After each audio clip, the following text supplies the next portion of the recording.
बच्चों आज हम पढ़ेंगे कारक। कारक क्या होता है? कारक संज्ञा और सर्वनाम के जिस रूप से उसका संबंध क्रिया के साथ करवाता है उसे कारक कहते हैं। अब आप ये देखो कि कारक क्रिया के साथ संज्ञा और सर्वनाम का संबंध जोड़ता है। अब कारक क्या होते हैं? जैसे कर्ता ने, कर्म को, करण से, ये ने, में, को से, ये सब कारक विभक्ति हैं।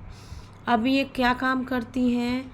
जैसे ये है अन्विता ने पत्र पढ़ा। अन्विता ने पत्र पढ़ा, तो इसमें जो ने है ये ने कारक विभक्ति है। अन्विता क्या है? कर्ता। तो इसमें बताया गया है कि संज्ञा, अन्विता संज्ञा भी है। संज्ञा किसी व्यक्ति, वस्तु, स्थान के नाम को कहते हैं। और कर्ता जो वाक्य में काम करता है। तो वाक्य में काम कौन कर रहा है? अन्विता काम कर रही है। अन्विता ही संज्ञा है और अन्विता ही कर्ता है। अगर आपसे पूछा जाए वाक्य में कर्ता क्या है, तो काम करने वाले को कर्ता कहेंगे कि तो कर्ता कौन है? अन्विता। अगर आपसे पूछा जाए वाक्य में संज्ञा क्या है, तो संज्ञा भी अन्विता है, पत्र भी संज्ञा है। तो जो काम करता है उसका संबंध क्रिया से, पढ़ना क्रिया है, पत्र कर्म है। तो पत्र भले ही कर्म है लेकिन ये संज्ञा भी है, वस्तु है। तो पढ़ना क्रिया है और पढ़ने के साथ उसका संबंध जोड़ रहा है ने। अन्विता ने पत्र पढ़ा, तो क्रिया किसने की? अन्विता ने। तो कर्ता काम करने वाले की विभक्ति हुई प्रथम ने, कर्ता ने, इसलिए उसको कहते हैं कर्ता के बाद हमेशा ने लगेगा। कारक का प्रथम कारक है ने। अब दूसरा कारक आता है हमारा को। को में अन्विता ने पत्र को पढ़ा। को कर्म कारक, अभी मैंने समझाया था आपको कि कर्ता कारक होता है, उसमें हमेशा ने लगेगा। कवि ने केला खाया। कवि ने, कर्ता कौन है? कवि। क्रिया क्या है? खाया। तो इस खाया, कवि खाया, कवि केला खाया, ये वाक्य सही नहीं बनेगा ना। तो इसमें हमें जोड़ना पड़ेगा कवि ने केला खाया। तो क्रिया किसने की? कवि ने। तो कवि और क्रिया खाया का संबंध जोड़ रहा है कर्ता कारक ने। सब में ने लगा, देखो कवि केला खाता है, कवि ने केला खाया। अब कर्म कारक आता है हमारा। कर्म कारक क्या है? को। कर्म की विभक्ति है को। ये आपको याद करने पड़ेंगे। कर्ता ने, कर्म को, कर्म की विभक्ति को है। अब इसमें क्या है? शीतल ने समय को पढ़ाया। शीतल ने, शीतल ने काम किया तो ने कारक आया। समय को, समय यहाँ पर नाम है, समय को पढ़ाया, तो ये करता है, काम किस पे हो रहा है? समय पे। तो इसलिए जो समय है ये कर्म है और कर्म की विभक्ति क्या है? को। तो यहाँ पे लगा है को। शीतल ने समय को पढ़ाया, ये कर्ता का कारक चिन्ह ने, समय कर्म, कर्म का कारक चिन्ह को, और पढ़ाया क्रिया। तो उसने मुझसे कहा, उसने मुझको कहा, ये भी बोल सकते हैं हम। से और को दोनों कर्म कारक है। उसने काम किसने किया? उसने कहने का काम किया, क्रिया। कर्म क्या है? मुझसे, मुझको। तो कारक की विभक्ति को या से कर्म कारक कहलाता है। अब तीसरा आया करण कारक। करण कारक में क्या होता है? इसमें भी से या के द्वारा होता है, लेकिन इसका अर्थ अलग है। इसमें जो से था ये कर्म के पीछे लगा था। उसने मुझसे कहा, यहाँ पर जो से आएगा या के द्वारा आएगा वो किसी चीज के साथ आएगा। इसको बहुत ध्यान से समझना। आकृति ने ब्रश से रंग भरा। आकृति कर्ता, कर्ता की विभक्ति कारक ने, कर्ता ने काम किया, रंग भरा। ब्रश से, तो जो किसी चीज के साथ काम कर रहा है तब उसमें वहां जो से लगा है वो करण कारक है। यहाँ पर से कोई काम नहीं कर रहा है, उसने मुझसे कहा, उसने किया काम मुझसे, मेरे को कहा। कोई काम नहीं हो रहा किसी चीज़ से, ब्रश से, टेलीफोन से, पेन से, डंडे से, कुछ भी काम तो नहीं हो रहा है। तो ये कर्म कारक का चिन्ह है। और ये से है, आकृति ने ब्रश से रंग भरा। तो आकृति रंग भरने का काम किसके साथ कर रही है? ब्रश से। जब कोई इंस्ट्रूमेंट आए और उसमें से लगा हो तो करण कारक। हमने पत्र के द्वारा चयन की सूचना मिली हमें। हम सर्वनाम है, हमें सूचना मिली किसके द्वारा? पत्र के द्वारा। पत्र कर्म है, हमें सर्वनाम है, पत्र कर्म है।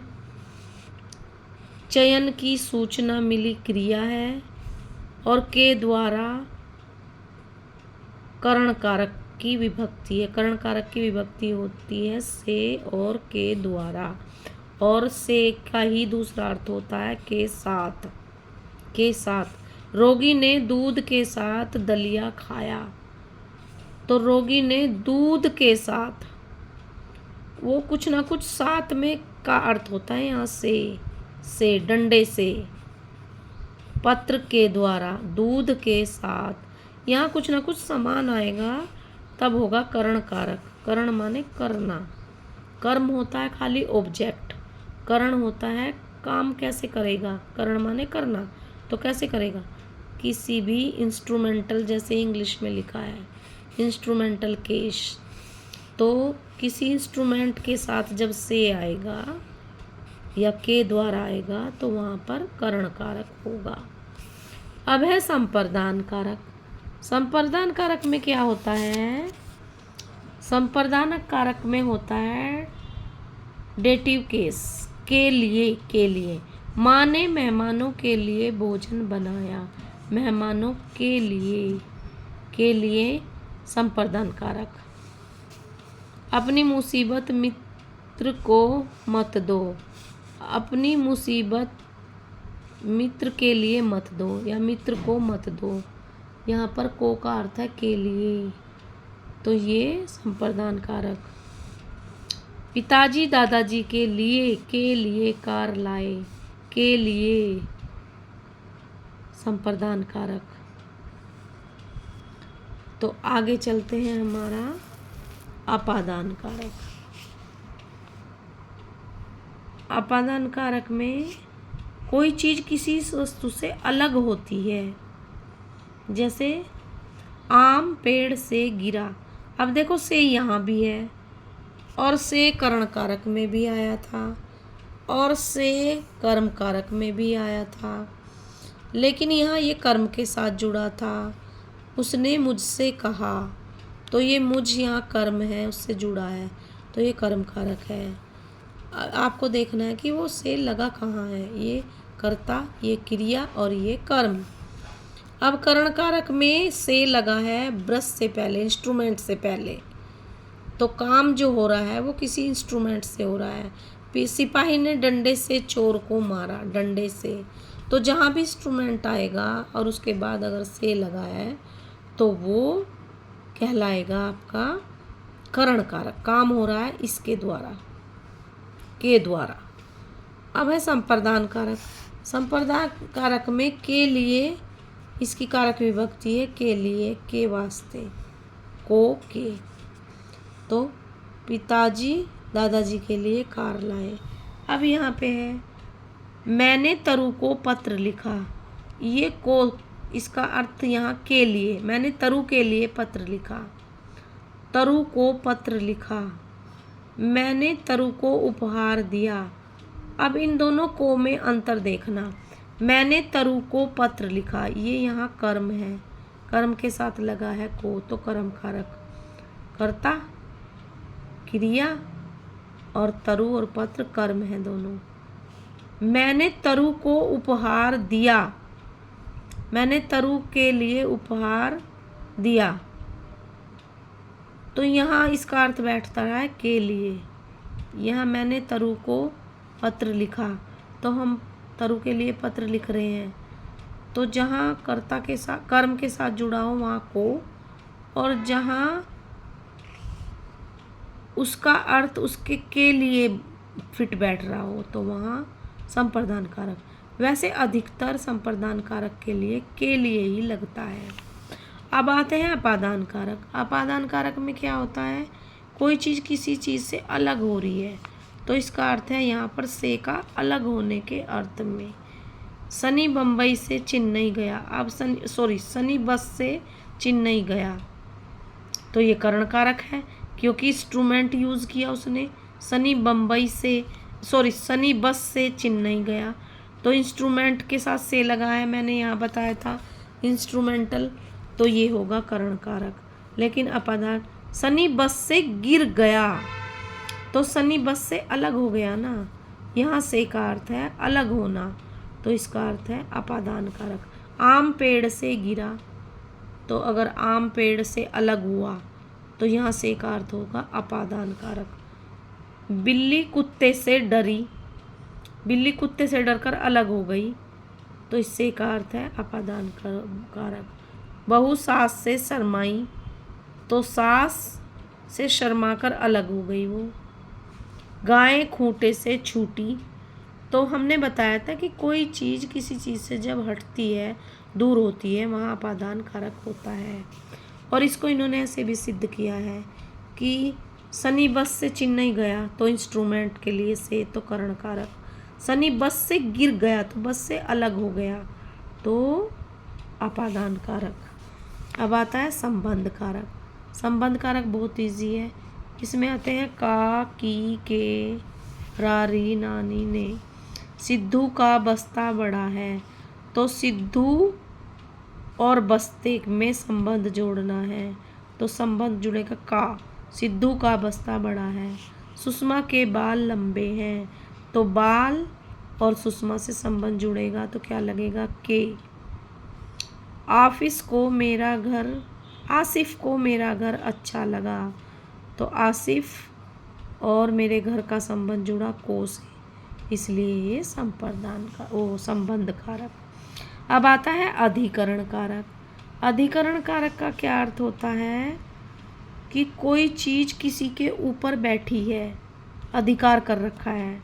जैसे पेड़ पर बंदर था, तो पेड़ के ऊपर बंदर बैठा है, तो पर, तो क्या होगा अधिकरण कारक। मगर पानी में था, पानी के अंदर है ना वो, तो अधिकार कर रखा है उस पे। शिक्षक को छात्र पर गुस्सा आया, तो शिक्षक को छात्र पर गुस्सा आया, अधिकरण कारक। सवेरा होने में 2 घंटे बाकी हैं, में, अधिकरण कारक। अब आता है संबोधन। संबोधन क्या होता है, जब किसी को बुलाते हैं उसको कहते हैं संबोधन। हे प्रभु, हे, अरे, ओ, इसके चिन्ह हैं। अरे सुलभा, अरे लड़कों, हे प्रभु, ये संबोधन कारक है। इस प्रकार इस पाठ में हमने आपको सिखाया कारक विभक्ति, और कारक विभक्ति के लिए हमें ये वाली जो वो है, क्या कहते हैं उसको, ये वाला जो हमारा सूचना लेखन बना है, कॉलम बना है, ये इसको याद करना पड़ता है। कर्ता की विभक्ति क्या है, नहीं। कर्म की विभक्ति क्या है, को। करण की से, के द्वारा, के साथ। संप्रदान के लिए। अपादान से, पृथकता सूचक माने अलग होने के लिए। संबंध का, के, की, रा, रे, री, ना, ने, नी। अधिकरण में, पर। बिल्ली मेज पर बैठी है, अधिकरण कारक। संबोधन हे, अरे, ओ, अजी, ये होता है। तो हमें ये जो चार्ट है, कारक चिन्ह याद करने के पहले ये चार्ट याद करना पड़ेगा। उसके बाद हमें जो मैंने पढ़ाया है आगे वो सारा समझ में आता चला जाएगा। तो कोशिश करो पहले कारक का चार्ट याद कर लेना। Okay, thank you.